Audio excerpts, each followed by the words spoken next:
your first and last name for me. My name is Bob Griffin. And spell them both. B-O-B-G-R-I-F-F-I-N. And what do we call you out here? Bob. Bob. And what is your position? I'm a co-director of the Ernie Hall Aviation Museum.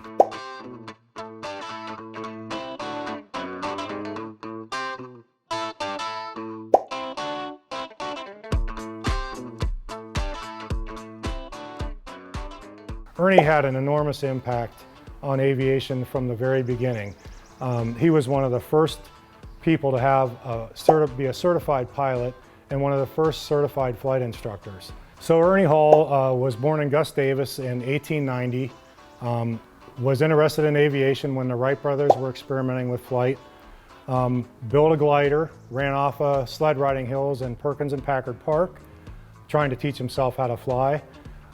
Ended up building three different variations of an airplane called a Blériot, and in about 1910, 1911, taught himself how to fly in that machine in a farm that runs parallel to East Market Street in Warren, Ohio, on where Crescent Drive is today. Our exposure to Ernie Hall was my mom and dad built a house in 1964 on Venice Drive in Howland, which is right across the street from Ernie's airstrip. So my dad was already interested in aviation, so he got us kids interested in it, and we watched Ernie fly every nice day. So for World War I, Ernie taught over 550 aviators up through a private pilot license, and then the US government would take over and train them for whatever type of airplane they were going to fly.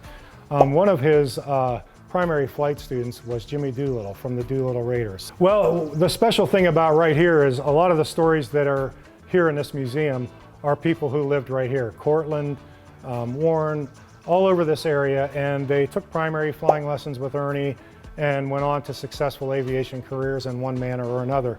And sometimes for young people today, it's a daunting task to think about a career in aviation. They feel the cost is high, and this place is proof that you don't have to be Einstein to pursue a career in aviation. There's a whole bunch of other stories in here. We have some history of the Youngstown Air Reserve Station, which everybody sees the C-130s fly now, but we have models of every airplane that was ever based at the Youngstown Air Reserve Station, and we have a couple of interesting ones that most people don't know about. You know, not only have artifacts here about Ernie Hall, but we have artifacts from aviation history. For instance, this giant propeller next to me here is one of only 5 left in the world.